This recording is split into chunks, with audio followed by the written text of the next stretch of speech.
Hey everybody, welcome to AIT 1401. I'm Mike Deal. I'm going to be your instructor for this class, and we're going to talk about three-phase industrial motors, how to control them.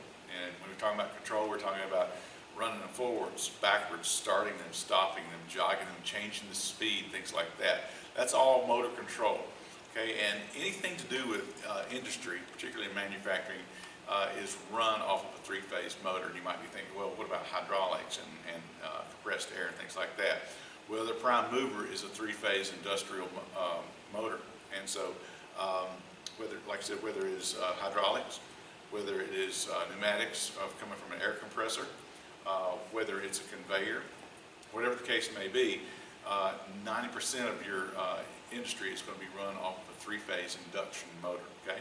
There are some variations and some exceptions to that, but for this class, we're going to be looking at three-phase motors quite extensively. Okay, so we'll kind of jump right into it. But one of the first things that you really need to discuss when you're talking about electricity is the safety aspect of it. And I know a lot of times it gets beaten the ground and you can become complacent with it.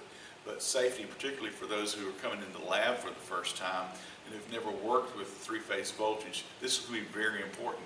And for those of you that have worked with three-phase voltage, whether it be 208, 480, whatever the case may be, it's always a good idea to kind of refresh on the things that you know that are, as far as safety are concerned. Okay, so when we're going to talk today about safety. We're going to talk a little bit about electrical shock, some of those things. Arc flash, arc blasts. We're going to talk about personal protective equipment, or PPE, as it's often referred to. And we're also going to talk about the lockout, tagout programs, okay, and the purpose of those. All right. So, like I said, the first thing we're going to talk about, we really want to drive home, particularly when you come into the lab, is safety. Okay.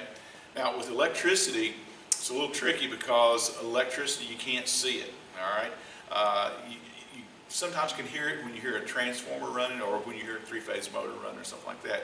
But overall, you can't really discern whether the voltage or you have an electrical source on hand or not, because, like I said, it's sort of like the screen says, sort of out of sight, out of mind. And that's where it becomes a little dangerous, a little bit tricky. Okay? Like I said, we can't always tell when a circuit is energized or de-energized. With hydraulics, for example, you can see hoses flex, you can see actuators move, you can hear hydraulic pumps run when they're energized. So you got a little bit of advantage there, but you can't always tell when you've got energy in the form of electricity on a circuit. Okay.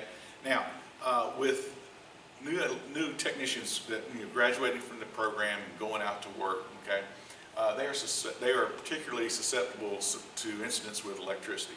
Okay, that's because they lack the experience, and they always say that experience is the best teacher. Well, not so much in this case. Okay, you want to learn from others' mistakes, but you really don't want to create your own mistakes when it comes to dealing with electricity. Another thing too is complacency with those who have been in the industry for a long time. I'll be honest with you, I've had both of these experiences.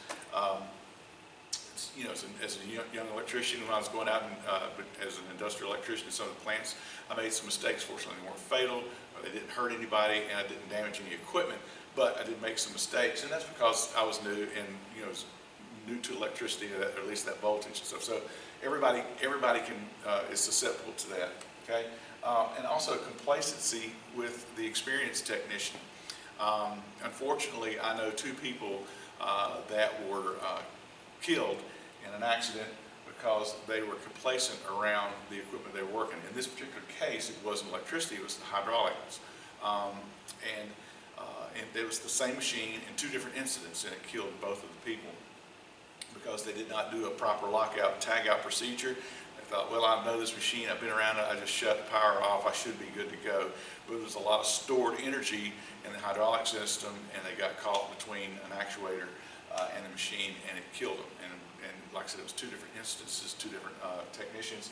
But they were experienced. So complacency can come set in, and when you're dealing with electricity, no one is exempt from being hurt, or the potential of it. Okay, and also fatigue is a factor with electrical accidents as well. Again, I was working a lot of overtime at one time, and I remember I got into some 480. Fortunately, it was just one leg, which is 277, and it was not well grounded. You know, I just got a little tingle there. I was very, very fortunate, but it was because I was working a lot of overtime. So fatigue is a big factor, okay?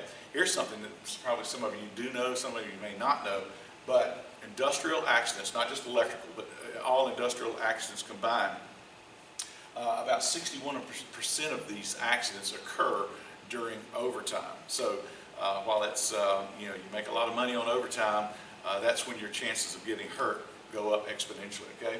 So like I said, about 61%, a little fun fact for you, okay? Now, when we're talking about electricity, our biggest hazard is going to be some type of electrical shock, okay? Now, that is what happens when some part of the body gets in touch or in contact with a live conductor with electricity on it, the potential on there, okay? And our body sort of becomes a conductor in and of itself. And, you know, what we experience can range from, like I said, with my experience, slight tingle to fatality, okay?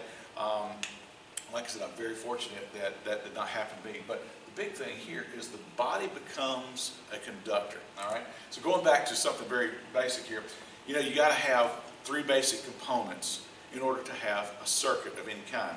Okay, you got to have your source of power, and in this case, your symbol here shows that this is an AC or alternating current source of power. It could be 120 volts, could be 480 volts, whatever, but this is alternating current. We also have a load, okay, and our load is going to convert that electron flow through our circuit into some form of work. In this case, we're going to convert it into heat that is visible in the form of this light bulb, okay, glowing for us. But the other thing here is the conductor. You got to have a path from our power source going to our load and then back to our power source. And one thing you'll hear me say a lot in our classes, particularly when we're trying to troubleshoot, is when our power leaves home, it's always trying to get back home. When it leaves, it's always trying to get back home. So that helps complete a circuit, okay? So, but you know, as far as being a conductor, if this were a bare switch right there, a bare, you know, uninsulated piece of metal there in our switch, and I were to grab hold of it, and had this hand and had this hand over here, I would become a conductor. That power would come through my body through here, and of course it would, you know, most likely have some pretty, could have a fatality, a shock, or whatever. Okay, but the big thing, what I want you to look at right here is this ground. We're going to be talking about this ground here in just a minute, but this is the ground symbol, and it's rather critical. I'm going to go into it in just a minute, but again, the conductor, my body could become a conductor, okay, and how much I get shocked is going to depend on the voltage that we're dealing with, the current that passes through my body, and how much resistance my body offers to that flow of current. Okay, these three things right here probably look pretty familiar to you because they're Ohm's Law. Okay, I told you you know, from your previous classes, Ohm's Law doesn't go away. None of these principles that we've learned in basic AC and DC go away. We're building on this, so we're going to continue to work with Ohm's Law, and I'm going to show you an example. Okay, and if you don't remember, Ohm's Law is a mathematical relationship between voltage, current, and its resistance. Okay. So if I'm playing with 240 volts, okay, and my body has 1,000 ohms of resistance, that means I'm going to have about 240 milliamps flowing through my body, okay? And if you look at your textbooks, you'll see that about 240 milliamps is up there in the fatal range, okay? It can stop my breathing, it can stop my heart. If you stop both of those, it's most likely going to be a fatality. So we're dealing with 240 milliamps, okay? But again, how much current flows through my body is dependent on the voltage that I'm dealing with and exposed to, and the amount of resistance my body can offer. Now, everybody's body is different. My skin's going to be thicker than somebody else's skin's going to be thicker than theirs.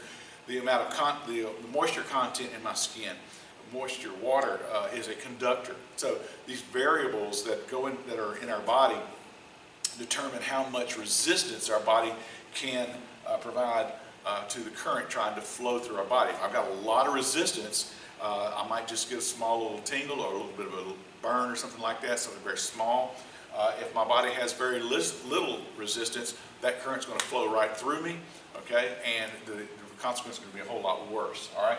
So, but let's look here, let's change some of these variables here. When we're dealing with the voltage, let's say I just have a AA battery, okay, 1.5 volts, all right? Still have the same amount of resistance in my body hasn't changed or anything. So I've got this 1.5 volts with 1,000 ohms. Remember, volts is sort of the pressure. If you want to look at it like water in a way, I've used that example in the lab before for some of you. Voltage is sort of like a pressure at which we're going to push the electrons through, okay? Well, if I don't have a lot of pressure, which is basically 1.5 volts, I still have that 1,000 ohms, then I do the math, I can determine that it's going to be 1.5, about 1.5 milliamps of current flowing through my body. Honestly, that's not a whole lot. In fact, for some, people might not even notice it. For the most part, it's the threshold at which you sort of notice maybe a slight tingle. For example, you take a 9-volt battery, okay? You got a 9-volt battery and you put it on your tongue. Your tongue is that conductor between the positive and the negative posts, all right? Okay, it's not a lot of voltage, okay? Your tongue has some resistance in it. It's also got some conductivity because the moisture on your tongue, again, all these things roll in to make a conductor between those two posts. It's basically a short circuit because you really don't, well, I guess you could say your body is somewhat the load because it's got some resistance or resistive value. But my point is that you can feel that slight tingle there, okay? It's because we're only dealing with 9 volts. Now, theoretically, there could be a situation where that could be fatal, but you're not going to likely get that because your body is offering up enough resistance to where it keeps the current flow down at a level that's not going to be lethal. So anyway, there's Ohm's law, and it doesn't go away, okay? So we're going to work with it some more. But again, back to our example, we're going to close that switch, and we've got current flowing, okay? Now, again, one of the things that you'll see that you have to observe on the trainers and also anywhere you're working is this ground. Again, this is the ground symbol right here, okay? And when you see a motor control circuit in the class, in the lab, you're going to notice it right here. This is ground. What this is a little transformer, and our neutral side of our transformer is grounded, okay? What does that ground do for us? Well, here's a service outside of a home, okay? This is not an industrial one. This serves for a good example. Okay, this is coming from the utility pole up, okay, and it's coming in here, and this is your 2 hot leads, and you can kind of see this one right here that's taped white. That's your neutral. So you got 2 hots and a neutral. Very typical of a household, okay? And it's going into this 200 amp breaker, okay? And then when the breaker closes, it will feed the 2 legs of power along with the neutral going underground to a home or somewhere, facility. Okay, so, and you'll also notice this right here. This is what we call our ground bar, okay? And you'll see that the solid copper wire is going, conductor is going down through the feed, to the service feed, going where the power is, okay, to wherever the facility is or the house or whatever it is. It's going to have a ground bar going to a grounding conductor. You'll also notice this green wire, okay, these are all tied together, your neutral and your ground, they're all tied together, bonded together, and we have a green ground conductor going through a separate conduit down into the ground, okay? And when I say to the ground, we literally mean into the ground.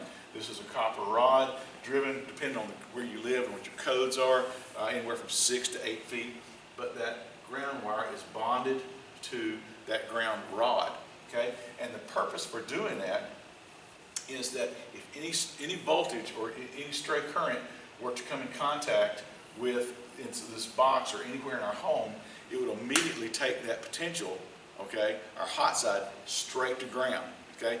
And that ground is our path of least resistance, okay?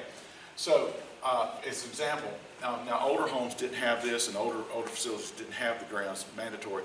But let's look at it this way. Okay, you got a hot lead right here, and let's suppose it's a stranded conductor, and the electrician comes in here and he sticks it in under the lug, he tightens the lug, and he's got a few strands on the backside he didn't see come in contact with that box. Okay, now if we didn't have the ground here, okay, if we didn't have that ground, then those conductors could stand right there, could touch this box, and this whole box, this enclosure, becomes energized, okay?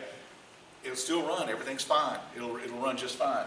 But someone comes up there and touches this box, then they are the ground, and that current is going to take the path of least resistance, which that becomes their body, and that whole lot of current is going to go through and likely kill them. Okay, if they're not grounded real good, maybe just a tingle, maybe just a jolt, but it has the potential to kill them. Okay, so if we've got this ground in place, however, we've got this few strands. When it touches the box, for example, it's going to pass through the box. Of course, the box is bonded with this grounding bar, and it's going to take it straight into the ground, path of least resistance. And it's going to trip a breaker and make sure that, you know, it's a lot better than someone walking up to it and getting lit up. Okay, they have no idea. So when we're talking about grounds, it's very important that we observe these. Now, on some enclosures, and we've got some disconnects that you'll see in the lab. You'll open these enclosures with a swinging door, okay?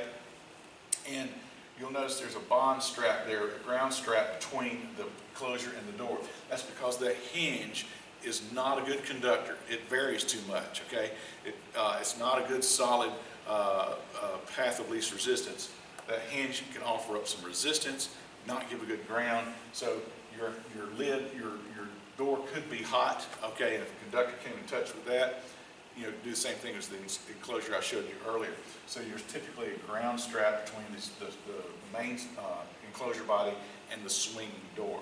But that's kind of what I wanted to talk to you about first, is just a little bit about grounding, a little about safety as far as being, you know, don't become a conductor and things like that.